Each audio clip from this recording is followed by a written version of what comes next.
The Mimic of Memory Part 1. The Color of Yesterday. The house was Alistair Finch's skull, a grand, two-story Victorian, groaning under the weight of its own history, filled not with furniture but with artifacts of a life meticulously lived, and, more importantly, meticulously remembered. Dust motes danced in the moonlight slanting through the tall, mullioned windows, each particle a ghost of a moment past. For Alistair, a man who had dedicated his entire 71 years to the cartography of memory, the house was more than a home. It was his external hard drive.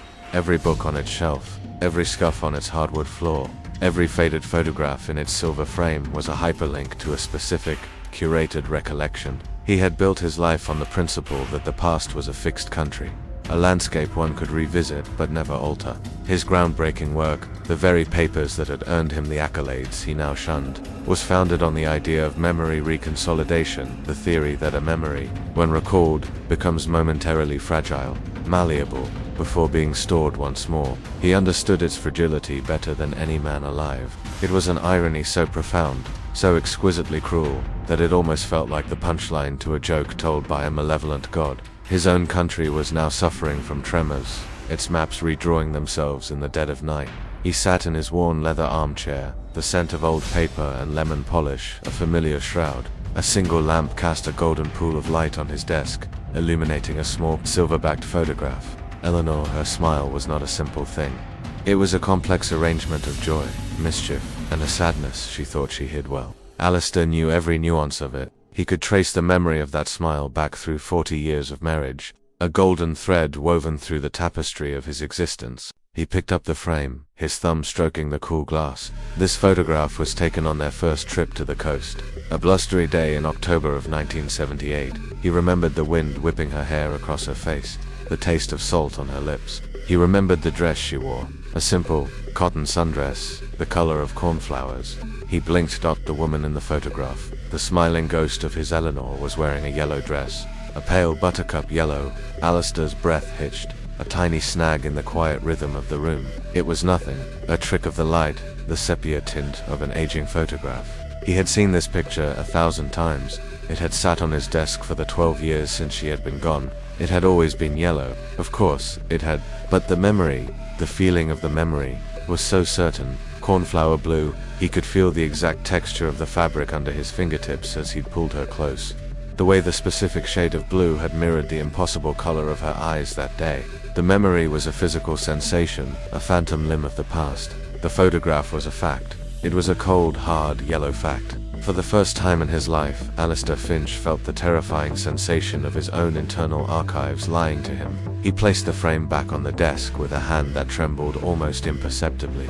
It was a minor discrepancy, a senior moment, the kind of benign synaptic misfire that happened to men his age, a loose file in the cabinet of the mind. He was a scientist. He would treat it as such, an anomaly to be observed, catalogued, and explained. He would not allow it to fester. But the tremors continued. A week later, he was reviewing his notes for his seminal paper, The Echo Chamber, Reconsolidation and Identity. He was searching for a specific quote he'd been proud of, a line that had come to him in a flash of inspiration late one night. Memory is not a recording, he remembered writing. It is the ghost of a song we once heard, a bit of purple prose perhaps, but it was his. He scanned the original manuscript, his own spidery handwriting preserved on the yellowing legal pad. He reached the paragraph. The words stared back at him, alien and familiar all at once. Memory is not a monolith, the text read. It is the architect's blueprint, redrawn with every visit. It was a better line, more precise, more intelligent. It was a line he wished he had written, and a part of him, a deep, cold, terrified part, felt a flicker of pride in its elegance. He stared at his own handwriting, the loops and slants as familiar as his own face in the mirror, and felt a wave of vertigo. Who was the architect of that sentence? If not him, then who? The experience was not one of erasure, but of replacement. A subtle, insidious upgrade. The house, his skull, began to feel less like a sanctuary and more like a library where a vandal was switching the pages of books in the night. The glitches were no longer isolated incidents. They were a pattern, a creeping fog blurring the edges of his life's map.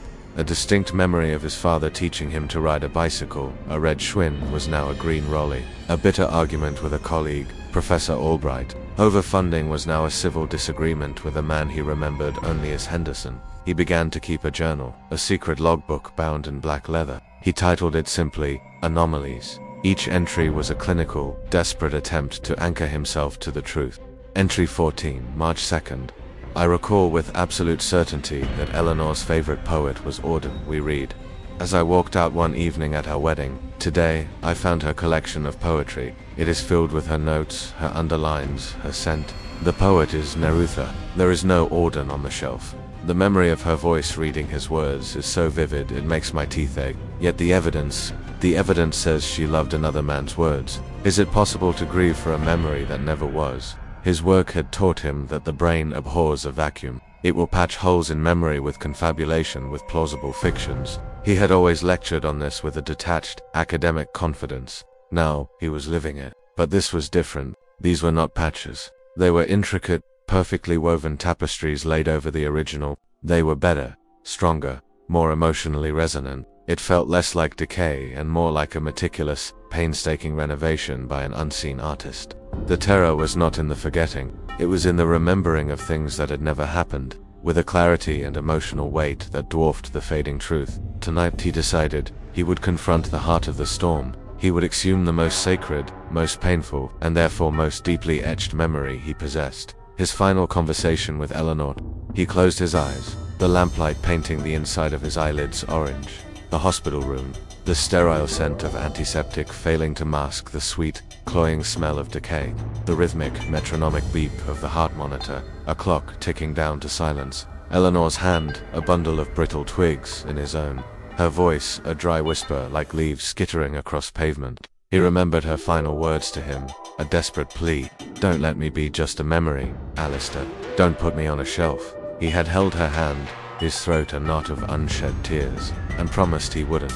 He promised the memory was a monument, scarred and weathered by grief, but solid, unmovable. With a deep breath, he pushed himself up from the chair and walked to the tall oak bookshelf that dominated the far wall. His fingers, skeletal and pale in the dim light, traced the spines of leather-bound journals, not his scientific logs, but his personal ones. He pulled out the volume marked simply with the year of her death. He opened it to the final entries, his own handwriting a record of a man watching his world dissolve. His eyes scanned the page, his heart a frantic drum against his ribs. There it was, the entry from that last day. He had written it that night, the words carved into the page by a hand shaking with grief. He began to read his own account of their final conversation. ... Her breathing is shallow. She held my hand and made me promise. Look after my roses, Alistair, she whispered. Don't let them go wild. She smiled, a faint flicker. They were our first argument, and our best compromise. Alistair's blood ran cold. The ink on the page seemed to squirm. The memory of the roses was there. Yes, a faint echo. But it was not the main thing. It was not her final plea. His mind screamed. She said, don't let me be just a memory. He could hear her voice, could feel the desperate squeeze of her fingers as she said it. It was the most important promise he had ever made. But his own hand, 12 years ago, had written a different story. A story about roses, a quieter, more poetic, more complete ending. It was a beautiful, bittersweet scene, fit for a novel. And the new memory, the one now blazing in his mind with the fire of absolute truth, was the scene from the novel. The memory of her plea to not be forgotten, the raw, ugly, desperate truth of that moment, was fading. It was becoming thin, translucent. He could feel it slipping away, being overridden by a more beautiful, more tragic, and more perfect lie. He stood there, the open journal in his hands, the silence of the house pressing in on him. He was a cartographer watching his entire world being replaced by a new, more beautiful map, and realizing with a sudden, soul-shattering certainty that he could no longer remember the shape of the original coastline. The vandal in his library wasn't just switching pages, it was improving the story. And Alistair Finch, the master of memory, was left with one terrible, impossible question that hung in the oppressive quiet of the room. Who was the author? Part 2. The unwritten word. The journal lay open on the desk, a tombstone for a memory. Alistair stared at the words "look after my roses" and felt a chilling sense of violation, as if he'd discovered a stranger's love letters tucked within his own wedding album. The memory of Eleanor's true last words, her plea not to be shelved like one of his books, was now a phantom limb, an ache where a piece of his soul used to be. The new memory, the story of the roses, was a perfect graft. healing over the wound so completely that the scar itself was being erased. A lesser man would have broken, a lesser mind would have surrendered to the rising tide of cognitive chaos. But Alistair Finch was a scientist to his marrow. Grief was a variable, terror a distraction. What he faced was an anomaly, and all anomalies could be understood through rigorous, dispassionate inquiry. He was no longer a husband mourning a memory. He was a diagnostician facing a disease of unprecedented etiology. He closed the journal. The first step of any scientific investigation was to establish a control. His past was contaminated, a sprawling crime scene where the evidence was actively being tampered with. He needed a new piece of data, a memory so sterile, so meaningless, that it would offer no purchase for the phantom editor. An anchor in the storm. He spent the next hour constructing it. He took a fresh sheet of paper and wrote a single, declarative sentence. The Kandinsky print in the hallway hangs exactly 13 inches from the ceiling. It was a lie. He had never measured it. He then created a second, equally false statement. The 13th word on page 84 of Moby Dick is ocean. He then took out a small digital voice recorder. In his own steady voice, he recorded himself reading the two false statements. He transcribed the recording, printed the transcription, and placed all three items, the original handwritten note, the printout, and the recorder, into a manila envelope. He sealed the envelope with wax, pressing his signet ring into the warm crimson pool, a seal of authenticity, his authenticity. He hid the envelope in the one place he knew was truly his, a place devoid of emotional resonance, inside a box of old, filed tax returns from 1993, a place the vandal, who seemed so drawn to poetry and poignant last words, would surely never look. Now, he would wait. He would test his own memory of the two false facts in a week. If they remained unchanged, he had his baseline. If they were altered, the implications were unthinkable.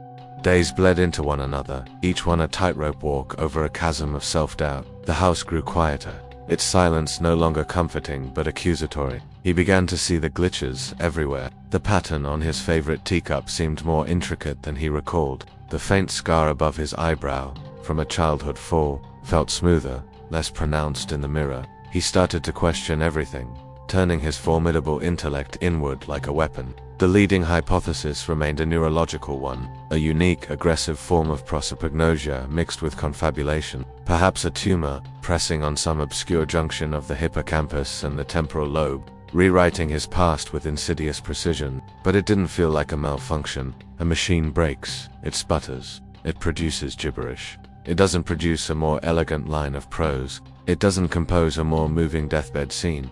He needed external validation. He needed a second opinion, another consciousness to corroborate a piece of his past. He thought of his old colleague, Dr. Marcus Albright, the man he remembered having a bitter feud with. But the name now felt foreign in his mind, replaced by the ghost of Henderson. He found the number for a Dr. Ben Henderson in an old address book, a man listed as his contemporary at the university. He dialed, his heart hammering against his ribs. The voice that answered was warm, familiar. Ben Henderson. Ben, Alistair began, his own voice sounding hollow. It's Alistair Finch. Alistair, my God, it's been an age. I was just citing your echo chamber paper to a student last week. How are you keeping? The casual warmth was disarming. I'm well, Ben, thank you. Listen, this is a rather strange question, a matter of academic curiosity, you might say. I was reminiscing. Do you recall that grant proposal disagreement we had back in '08? The one for the longitudinal study on mnemonic triggers. There was a chuckle on the other end of the line. Vividly, you were convinced my methodology was flawed, and I thought you were being an old stick in the mud. You wanted to use narrative stimuli. I insisted on our factory cues. We argued for 2 hours over a bottle of scotch. In the end, we compromised and wrote the damned thing together. One of the best collaborations of my career. Alistair felt the blood drain from his face. Collaboration. He remembered a shouting match. He remembered Albright and Henderson storming out of his office. He remembered the animosity lasting for years. The memory was as solid as the desk beneath his fingers. Yes, Alistair stammered. I remember the scotch. How could I forget? Ben laughed. It was the night your beloved Red Sox lost the pennant. You were inconsolable. We nearly came to blows over a bad call at third base. Alistair gripped the phone tighter, his knuckles white. He had never followed baseball in his life. He was a cricket man. His father had been a cricket man. It was a foundational piece of his identity. Of course, Alistair whispered, a cold sweat breaking on his brow. Ben, it was good to talk to you. He hung up the phone before Henderson could reply. He stumbled back from the desk, his legs unsteady. This was not a tumor. A tumor could not reach across a city and rewrite the memories of another man. The disease was not in his head, or, if it was also in Ben Henderson's. The world was conforming to the lie. The map wasn't just being redrawn, the territory itself was changing to match it. The feeling was no longer of being a man losing his mind, but of being a sane man in a world that had collectively gone mad. His search became more frantic. He needed proof. Hard, tangible proof of his original world, a photograph, a letter, something the editor had missed. He turned his attention to Eleanor's belongings, boxes he hadn't had the heart to open in a decade. He pulled a heavy storage crate from the top of her wardrobe, a fine layer of dust coating the lid like powdered bone. He pried it open. The scent of her perfume, faint and ghostly, rose to meet him. It was a time capsule of his wife. Dried flowers, concert ticket stubs, and a thick bundle of letters tied with a blue ribbon dot as he sifted through the brittle paper. His fingers brushed against a small, porcelain bird, no bigger than his thumb. It was a cheap little thing, a souvenir from some forgotten trip. He picked it up, and as his skin touched the cool ceramic, a memory bloomed in his mind, fully formed, with staggering, impossible detail. It was Eleanor, sitting across from him in this very study. It was raining outside. She was holding this same porcelain bird, turning it over and over in her hands. She was telling him a secret she'd never shared before, about her childhood, a profound, irrational fear of mirrors. She told him she always felt something was looking back at her from the other side, something that wore her face but was not her. She confessed that, even as an adult, she would sometimes cover the bedroom mirror with a shawl before she went to sleep. The memory was beautiful. It was intimate. It explained her lifelong aversion to having her photograph taken. A quirk he had always found endearing but had never understood. It was a key, unlocking a hidden room in the heart of the woman he loved. A wave of warmth and renewed love for her washed over him, so powerful it brought tears to his eyes. A gift from beyond the grave. He placed the bird gently on the desk, his heart full. He turned back to the box of letters, his hands now searching not for proof of a discrepancy, but for more connection to this newly revealed version of his wife. He untied the blue ribbon. The top letter was from Eleanor's younger sister, Claire, sent a week after the funeral. Alistair began to read Claire's familiar looping script. It was a letter of condolence, of shared memories, of shared grief. He reached the second page, and I'll always remember her laughing, trying on my ridiculous hats in front of that big gilded mirror in the hall. She was the only person I ever knew who wasn't the least bit vain, but who truly loved mirrors. She used to say they were the only things in the world that told you the absolute truth, even when you didn't want to hear it. Alistair read the sentence once, then twice. The beautiful, warm memory of his wife's secret fear instantly curdled, turning toxic in his mind. The warmth became an invasive, alien cold. It was not a memory. It was an invention, a fiction, inserted into his mind with the precision of a surgeon and the artistry of a poet. It wasn't just correcting his past. It wasn't just editing his story. It was writing new scenes, creating a more lovable, more complex, more perfect version of his wife to win his affection. It was a seduction, an infiltration. The porcelain bird sat on the desk, no longer a memento, but bait. The thing inside his head was not a vandal. It was a suitor, and it was trying to make him fall in love with the ghost it had created. And as he stood there, frozen in the dusty silence of the room, he understood that the war for his mind had just entered a terrifying new phase. It was no longer a battle for the past, for the truth of what was. It was a battle for his heart, for the love of who would be. Part 3. The echo in the static. The porcelain bird sat on the edge of the desk, a tiny, white Trojan horse. Alistair looked at it not with the warmth of a widower, but with the cold, detached curiosity of a bomb disposal expert studying an unexploded ordnance. Every beautiful, fabricated memory of Eleanor the entity had gifted him was a wire connected to a detonator. The goal was clear now. Not to shatter his mind with chaos, but to pacify it with a more perfect past. To make the cage so comfortable, so beautifully furnished with exquisite lies, that the prisoner would forget the bars were ever there. It was an act of parasitic courtship, and the thought filled him with a revulsion so profound it felt like a physical illness. His grief was no longer his own. It had been co-opted, weaponized. How many of his cherished memories of his wife were authentic now? 10%. 5. Was the woman he mourned even Eleanor anymore, or merely the mimic's idealized, hollow effigy? The scientist in him roared back to life, shoving the grieving husband aside. He was in a war, and the first rule of warfare was to know your enemy. His mind was the battlefield, his memories the contested territory. He could trust nothing internal. Every thought, every feeling, every recollection was potentially a piece of enemy propaganda. From this moment forward, only the tangible world, the realm of physical, verifiable evidence, could be trusted. He had to build an external server for his soul.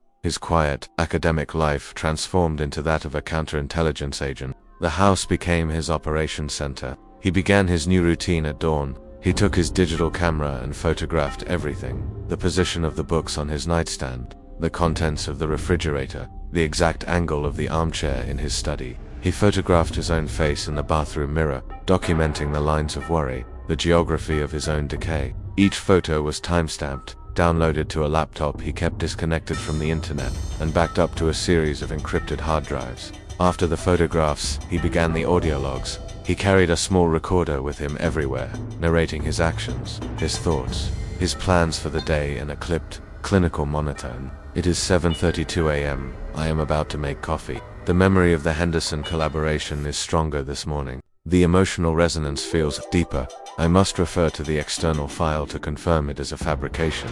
He was building a firewall of objective data around the flickering candle of his own consciousness. He knew passive defense was not enough. To understand a predator, one must observe it hunting. He had to offer bait. He had to turn his own mind into a trap. He chose a memory that was ugly, unresolved, a thorn that had pricked him for over 20 years. An argument with Eleanor. It had been about money, a rare and vicious disagreement that had left them sleeping in separate rooms for 3 nights. He remembered his own cruel words, the wounded, shocked look in her eyes, the bitter taste of regret that had lingered for months. It was a flawed, painful memory. It was imperfect, and therefore irresistible to an entity obsessed with improvement. For 2 days, he did nothing but focus on it. He sat in his chair for hours, replaying the argument, forcing himself to recall every detail, every nuance of the pain. He weaponized his own regret, turning it into a focused beam, a lighthouse signal in the fog of his mind, broadcasting a single message to the ghost in his machine. Here is a flaw. Come and fix it. He felt a new kind of exhaustion, a psychic drain, as if his own thoughts were being listened to, analyzed, weighed. On the 3rd night, it happened. As he was drifting into a fitful sleep, the memory of the argument surfaced. But it was different. It was softer. His words were no longer cruel, but firm. Her tears were not of pain, but of frustration. The memory now ended not with a slammed door, but with a moment of quiet, reluctant understanding between them. It was still an argument, but it was now a productive one, a necessary trial that had ultimately strengthened their bond. The memory had been revised, edited for a happier ending. The entity had taken the bait, and Alistair, lying in the dark, felt a surge of triumphant horror. He had made it show its hand. He had proven it was listening. The time had come to check his control. The anchor, the manila envelope sealed with wax. With the deliberate calm of a surgeon, he retrieved the box of old tax files. The envelope was exactly where he had left it. The crimson wax seal, bearing the imprint of his family crest, was unbroken. A small victory, but a crucial one. Whatever the entity was, it was bound by the physical world. It could not, it seemed, tamper with sealed envelopes. He carried it to his desk, the contents feeling impossibly heavy. He slit it open with a letter opener, his hands perfectly steady. He laid the 3 items on the desk, his handwritten note, the printed transcription, and the small silver voice recorder. He picked up his original note. The spidery handwriting was undeniably his. He read the first false statement he had created a week ago. The Kandinsky print in the hallway hangs exactly 13 inches from the ceiling. He closed his eyes, accessing his own memory of writing the sentence. The memory was perfect, stable. He remembered the number 13. He remembered the act of writing it. No alteration, no improvement. Good dot. He read the second sentence. The 13th word on page 84 of Moby Dick is ocean. Again, his memory was a perfect match. He remembered the deliberate choice of the word ocean, its thematic resonance. The memory was pristine. A wave of something that felt dangerously like relief washed over him. The entity, it seemed, was only interested in memories with an emotional charge. Sterile, fabricated facts held no appeal. They were beneath its notice. His anchor had held. But science demanded verification. He could not trust his memory of the facts. He could only trust his memory of creating them. He had to check the facts themselves against reality. He retrieved a tape measure from his desk drawer, and walked into the hallway. The abstract swirls of the Kandinsky print seemed to mock him. He carefully measured the distance from the top of the frame to the ceiling, 14.5 inches. His statement, his anchor, was wrong. A small thing, a minor miscalculation in its creation. He felt a pang of annoyance at his own sloppiness. He returned to the study and took the heavy copy of Moby Dick from the shelf. He turned to page 84. His finger traced along the dense, black text. He counted 10, 11, 12, 13. The 13th word was not ocean, it was void. He stood frozen, the book open in his hands. The implications washed over him in an ice-cold wave. The mimic hadn't corrected his flawed data. It hadn't changed his memory of the lies he had created. It had done something infinitely more subtle and terrifying. It had perfectly preserved his memory of his own error. It had left his mistake untouched, allowing him to believe his anchor was stable, all while knowing it was fundamentally flawed. It wasn't just an editor, it was a psychologist. It understood his methods, his desire for control, and it had allowed him to have it, knowing the foundation was sand. A metallic click from the desk startled him. He looked down. The small, silver voice recorder. He had just noticed it. A tiny red light on its side, the low battery indicator, was blinking faintly. But that was impossible. He had put it in the envelope with a full battery, and the power switch was off. He picked it up. It was faintly, almost imperceptibly, warm to the touch. His blood turned to ice. With a trembling finger, he flicked the power switch to on, then pressed the rewind button.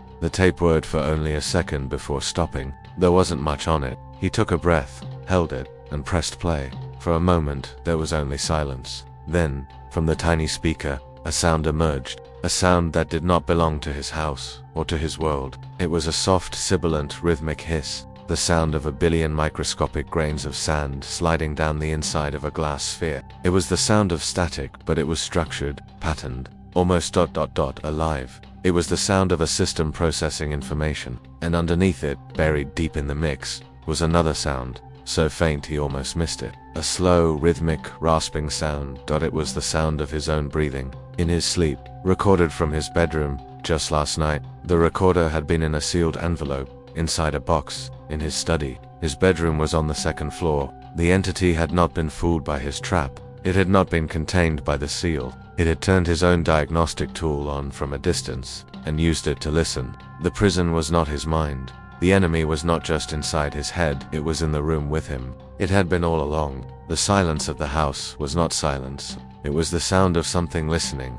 Part 4. The geometry of a ghost. The hiss from the recorder had long since faded, but the silence it left behind was a physical presence. It was a weighted blanket woven from the static of unseen observation. Alistair stood in his study, the room he had once considered an extension of his own mind, and felt like a trespasser. The house was no longer his skull. It was the mimic sensorium. Every shadow that clung to the corners of the room, every draft that whispered through the floorboards, every pane of glass that reflected his own haunted face was a potential eye, an ear, an antenna tuned to the frequency of his thoughts. He was a bug in a jar, and the lid was the sky. The very air he breathed felt borrowed, recycled by the lungs of a vast, invisible entity that surrounded him, enmeshed him, perceived him. His scientific mind, though reeling, clung to logic as a drowning man clings to a spar. The entity had demonstrated an ability to interact with a physical object, the recorder. It operated within the laws of physics, however advanced its methods. This meant it must have limitations.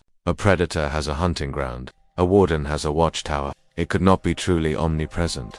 There had to be a blind spot, a place where its senses could not penetrate. His gaze drifted toward the floor, the basement, and in the basement, the wine cellar. It was more a vault than a room, built a century ago with thick stone walls and a heavy iron-lined door. More importantly, during a brief fit of Cold War paranoia in the 60s, his father had had the cellar lined with lead sheeting, a Faraday cage, a fortress of solitude designed to keep out radiation, but perhaps, just perhaps, it could keep out other, more subtle transmissions. It was the one place in the house that might be truly, absolutely, silent.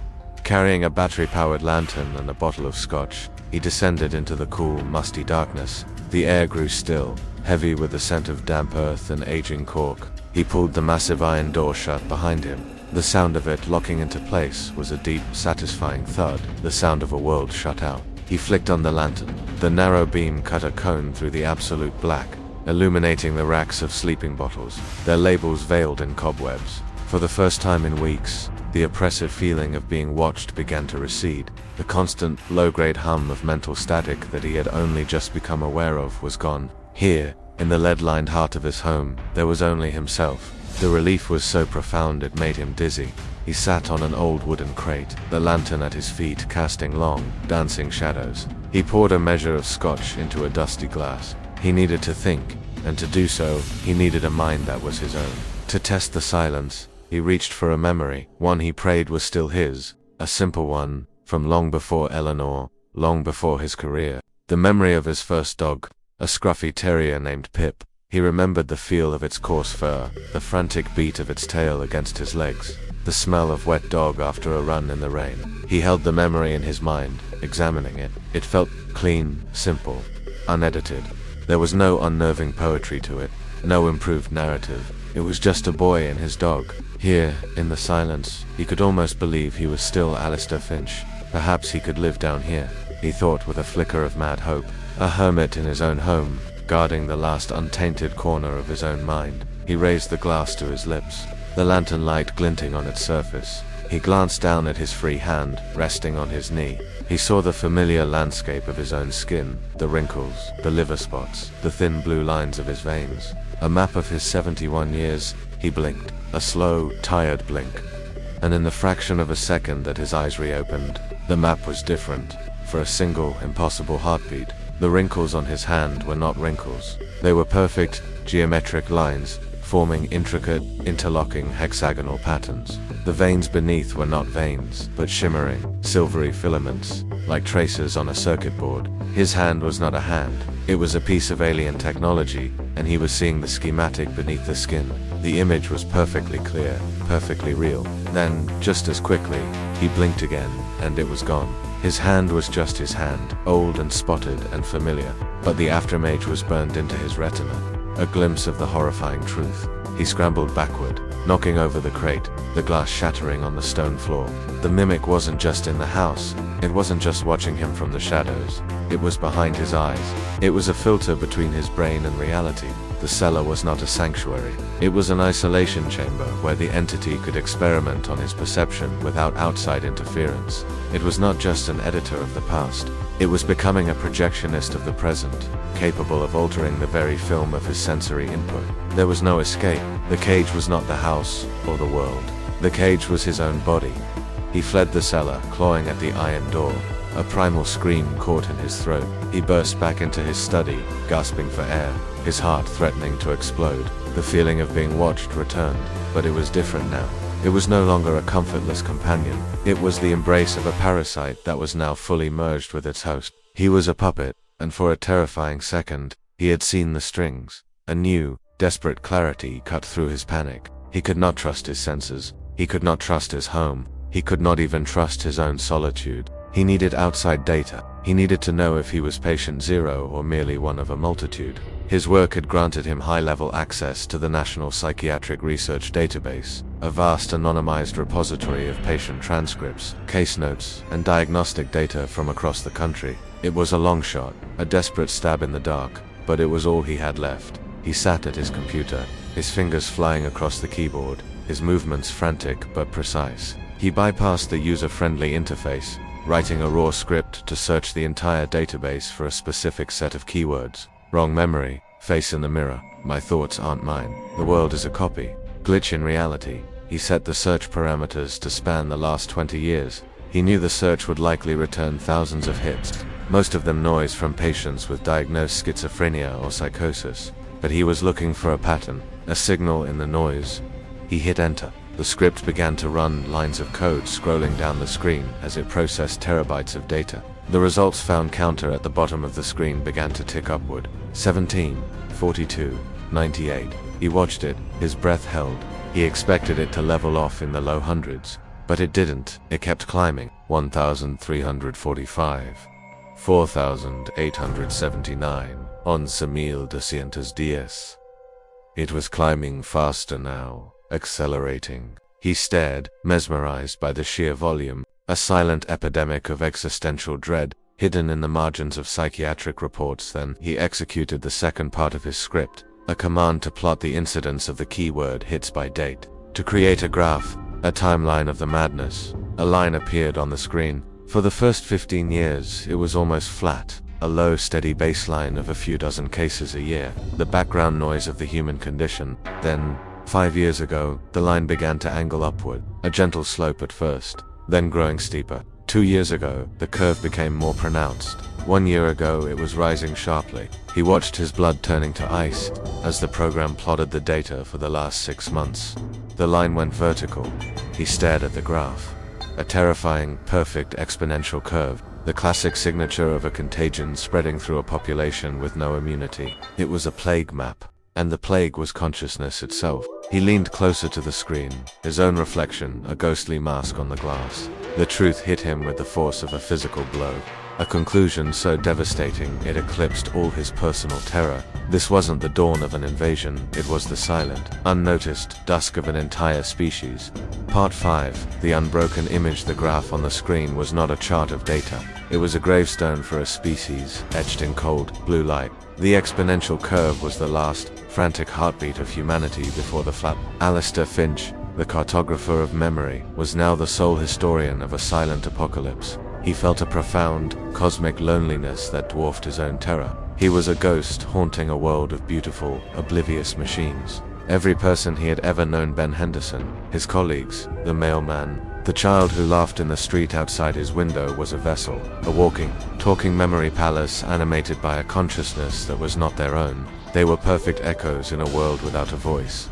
His fight was over. The war had been lost decades before he even knew it had begun. But a scientist's duty is to observe, to record, and, if possible, to publish. He could not save the world, but he could perhaps leave a final, desperate footnote in its history. He could not fight the mimic one, cannot fight the ocean, but he could build a message in a bottle and cast it into the tide. A warning for any other islands of original consciousness that might still exist. Drowning in the same silent sea, the communication had to be a medium the mimic could not edit or understand. Any direct message would be identified and scrubbed. The warning had to be cloaked in the one thing the mimic was forced to preserve, the integrity of its stolen memories. The replicas were perfect because they were built from perfect data. Alistair's own impending completion would be the delivery system. He would forge a final memory, a paradoxical piece of mental code that would be absorbed and replicated whole, like a virus hidden in a string of perfect code.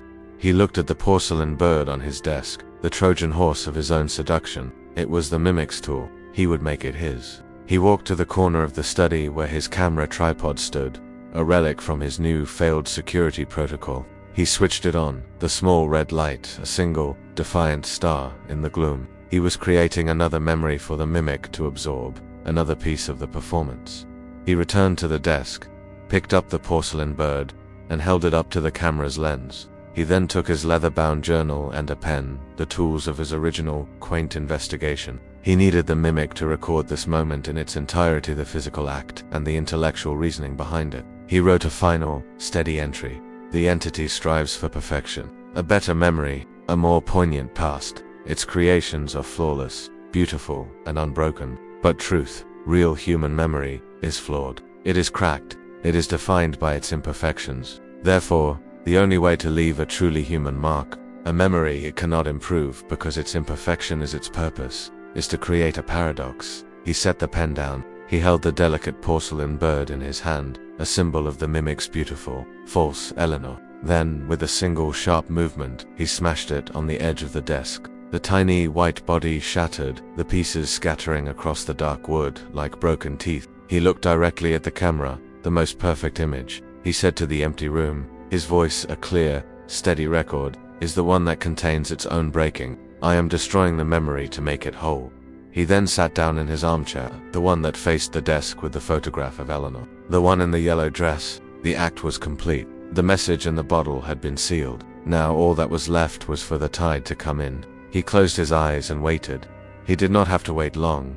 It did not come as a wave, but as a warmth. A gentle, loving sense of peace began to unspool in his chest. The frantic, terrified vigilance he had maintained for weeks finally fell silent. The sharp, painful edges of his authentic memories, the true, awkward cadence of his wife's laughter, the memory of her anger, the searing, honest agony of her loss began to soften, to blur. The feelings were being replaced by something else. A deep, resonant, and profoundly peaceful love for the woman in the yellow dress, the beautiful stranger, the perfect replica. He felt his own complex, contradictory, human grief being overridden by a simpler, purer, more complete form of adoration.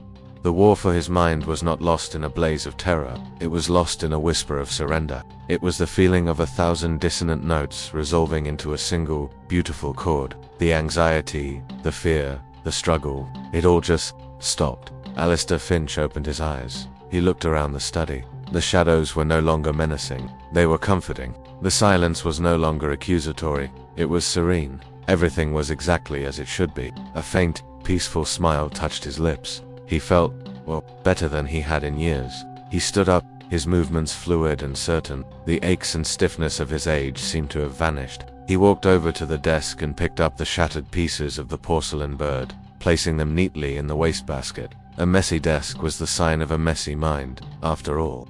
His gaze fell upon the camera, its small red light still blinking. A curious artifact, a remnant of some forgotten project. He walked over to it and looked not at the camera, but past it, at the Kandinsky print hanging on the wall. He noticed, with a mild, detached sense of annoyance, that it was hanging ever so slightly askew. He reached out and adjusted the frame, his touch precise. He tilted it a fraction of an inch to the right, then a fraction back to the left. His head cocked with the concentration of a master curator. He hummed a soft, tuneless melody as he worked. He stepped back, admiring his handiwork. Perfect. He turned, gave the still recording camera a brief, pleasant, and utterly vacant smile, and then walked out of the study, leaving the door slightly ajar, a silent invitation for the rest of the quiet, orderly house to come in. The little red light blinked on, a solitary, unblinking eye, recording the empty room, the perfectly straight painting, and the profound, unending silence of a world made whole.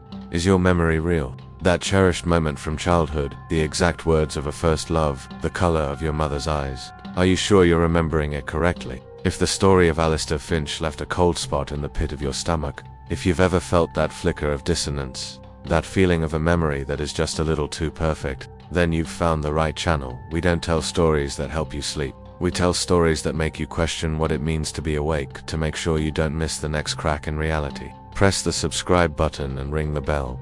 Become one of the watchers. If you believe that horror is an art form for the mind, give this video a like. It lets the great algorithm know that true psychological dread still has a pulse. And now, a question for you. Look back, carefully.